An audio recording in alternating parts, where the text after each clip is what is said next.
ఈ పేరు తెలియని ఇండియన్ సినీ ప్రియుడుండడు. దాదాపు 3 దశాబ్దాల పాటు ఈమె భారతీయ చలనచిత్ర పరిశ్రమను ఒంటి చేత్తో ఏలింది. కొందరు ఆమెను అతిలోక సుందరి అంటారు.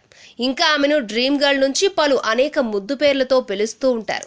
ఆమె నాటి యువతరానికే కాదు, అన్ని వయసుల వారికి కలల రాణిగా వెలుగొందింది.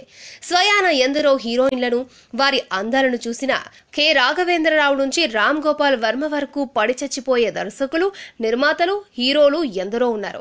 కేవలం ఆమెను దగ్గరగా చూసేందుకు, ఆమెతో కలిసి ముచ్చటించేందుకు తమ యావదాస్తిని పనంగా పెట్టి నిర్మాతలైన వారు, తమ జీవితాలను దర్శకత్వంతో పాటు పలు సినీ విభాగాలకు తరలి వచ్చిన వారు కూడా ఎందరెందరో. ఇక వర్మ, జేడి చక్రవర్తి వంటి వారైతే వి లవ్ శ్రీదేవి, ఆమె కోసం సినీ రంగానికి వచ్చాం అని మొహమాటం లేకుండా చెబుతూ ఉంటారు. వర్మ దర్శకుడైన తర్వాత శ్రీదేవితో తన కల నిజం చేసుకోవడానికి తాను దర్శకత్వం వహించిన క్షణక్షణం, గోవింద గోవింద చిత్రాలలో ఆమెను ఒప్పించి పెట్టుకోవడమే కాదు, గోవింద గోవింద చిత్రంలో అమ్మ బ్రహ్మ దేవుడో, కొంప ముంచినావరో, ఎంత గొప్ప సొగుసురో అనే పాటను శ్రీదేవిని వర్ణిస్తూ పాట రాయించారు. ఇక శ్రీదేవి కేవలం 4 ఏళ్ల వయసులోనే బాలనటిగా సినీరంగ ప్రవేశం చేసింది. పలు తమిళ, మలయాళ, కన్నడ, తెలుగు చిత్రాలలో బాలనటిగా నటించింది. ఈమె తండ్రి పేరు అయ్యప్పన్. ఇతను తమిళనాడుకు చెందిన శివకాశికి లాయర్. ఈమె తల్లి రాజేశ్వరి. ఈమె తండ్రికి రాజేశ్వరి రెండో భార్య. శ్రీదేవికి 2 సవతి సోదరులు, ఓ సోదరి ఉన్నారు. ఇక ఆమె 13 ఏళ్లకే హీరోయిన్ గా పరిచయం అయింది. హీరోయిన్ గా తమిళంలో పరిచయమైనా కూడా బాలనటిగా తెలుగులో పలు చిత్రాలలో నటించినప్పటికీ ఆమె నటించిన 16 ఏళ్ల వయసు చిత్రంలో ఆమె అందం చూసి అందరూ పిచ్చెక్కిపోయారు. తమిళంలో హీరోయిన్ గా రజనీకాంత్, కమల్ హాసన్లతో పాటు పలువురు స్టార్స్ తో పనిచేసింది. ఇక తెలుగులో స్వర్గీయ ఎన్టీఆర్ సరసన బాలనటిగా నటించిన ఆమె ఆ తర్వాత ఎన్టీఆర్, నాగేశ్వరరావు, కృష్ణ, శోభన్ బాబు, కృష్ణంరాజు అందరితోనూ నటించింది. ఇక ఆమె హిందీలో అంతకు ముందే నటించినప్పటికీ ఆమెకు బాలీవుడ్ లో సూపర్ క్రేజ్ తెచ్చిన చిత్రం మాత్రం బాపయ్య దర్శకత్వంలో జితేంద్ర హీరోగా నటించిన హిమ్మత్ వాలా. ఈ చిత్రంలో ఆమె నటనకే కాదు, ఆమె డాన్సులు, స్టెప్పింగ్ స్టిల్స్ ను చూసి బాలీవుడ్ మూర్చపోయింది. ఇక తమిళంలోనే కాదు, తెలుగులో కూడా స్వర్గీయ ఎన్టీఆర్, ఏఎన్ఆర్ వంటి వారి జనరేషన్ వారితో కాకుండా చిరంజీవి, నాగార్జున, వెంకటేష్ వంటి వారి సరసన కూడా హీరోయిన్ గా నటించింది. ఇక హిందీలో కూడా ఆమె ధర్మేంద్ర వంటి వారితో పాటు సన్నీ డియోల్ వంటి వారి సరసన కూడా నటించి చరిత్ర సృష్టించింది. ఇక బాలీవుడ్ లో స్టార్ హీరోలతో సమానంగా స్టార్డమ్ అందుకున్న తొలి హీరోయిన్ శ్రీదేవి అని చెప్పొచ్చు. నిన్నటి తరం హేమమాలిని, వైజయంతి మాలలను కలబోసిన హీరోయిన్ గా మీనాక్షి శేషాద్రి, మాధురి దీక్షిత్ వంటి వారికి కూడా పోటీగా నిలిచి సినిమా ఫీల్డ్ నుంచి దూరం అయ్యేదాకా నెంబర్ 1 స్థానంలో నిలిచింది.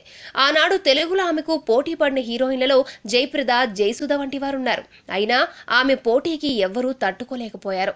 కానీ జయసుధ ఆమెకు బాలీవుడ్ లో పోటీ ఇవ్వకపోయినా కూడా కొందరు మాత్రం ఆనాడు జయప్రదను ఆమెకు ప్రత్యామ్నాయంగా నిలిచి ఆమె కెరియర్ను ఇబ్బంది పెట్టాలని చూశారు. కానీ అది ఎవ్వరికీ సాధ్యం కాలేదు. చివరికి ఈ రేసులో శ్రీదేవినే టాప్ కు నిలిచింది. తదనంతరం చాలా కాలానికి జయప్రద రాజకీయాల్లోకి ప్రవేశించింది. ఆకుచాటు, పిండి తడిసే వంటి వానపాటల్లోనే గాక నాగిని చిత్రంలో పాము పాటకు ఆమె నర్తించిన తీరు అందరినీ సంభ్రమాశ్చర్యాలకు గురిచేసింది. మిస్టర్ ఇండియాతో పాటు ఆమె నటించిన చిత్రాలలో ఆమె హీరోలను సైతం డామినేట్ చేసింది. ఇక ఆమె జీవితంలో ఎన్నో విషాదాలు కూడా ఉన్నాయి. ఆమె హిందీలో జుదాయి చిత్రంలో నటిస్తున్న సమయంలో ఆమె తల్లి రాజేశ్వరి కన్ను మూసింది. కానీ కొన్ని విభేదాల కారణంగా శ్రీదేవి సవతి సోదరుడు, ఆమె తల్లి అంత్యక్రియలు చేయలేదు. దాంతో ఆమె సమాజాన్ని ఎదిరించి మరీ ఆ రోజుల్లోనే తన తల్లి మృతదేహానికి నిప్పంటించింది. ఇక ఆమె తండ్రి అయ్యప్పన్ ఆమె షూటింగ్ నిమిత్తం దూరంగా లహ్మే కోసం పనిచేస్తుండగా మరణించారు. అంత బాధలో కూడా ఆమె తొనగకుండా, బెనకకుండా షూటింగ్ ని పూర్తి చేసింది. ఇక ఆమె నటనకు అద్దం పట్టే చిత్రాలు ఎన్నో ఉన్నాయి. ఆకలి రాజ్యం, వసంత కోకిల, బొబ్బిలి పులి, ప్రేమాభిషేకం, సర్దార్ పాపారాయుడు వంటి చిత్రాలతో పాటు కళాఖండాలుగా గుర్తుండిపోయే చిత్రాలలో తన నటనా కౌశల్యంతో ఓ ఊపు ఊపింది. ఇక సినీ నటీమణులు మంచి ఫేమ్ లో ఉండగానే వారిని పెళ్లి చేసుకోవడానికి ఎందరో ఆసక్తి చూపిస్తారు. శ్రీదేవిని వివాహం చేసుకోవడానికి అమెరికా, బ్రిటన్లకు చెందిన పలువురు కోట్లాది ఆస్తులున్న పారిశ్రామికవేత్తలు పోటీ పడ్డారు. ఇక శ్రీదేవి కూడా తన కెరీర్ మొదట్లో మిథున్ చక్రవర్తితో ఎఫ్ఐఆర్ నడిపింది.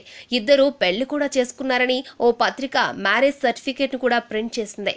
ఇక ఆమంటే జితేంద్ర పడి చచ్చిపోయేవాడు. కానీ వెండితెర తారల నిర్ణయాలు ఎందుకు అలా ఉంటాయో తెలియదు కానీ మహానటి సావిత్రి లాగానే శ్రీదేవి కూడా నిర్మాత అనిల్ కపూర్, సంజయ్ కపూర్ల సోదరుడు నిర్మాత బోనీ కపూర్ని పెళ్లాడిందే.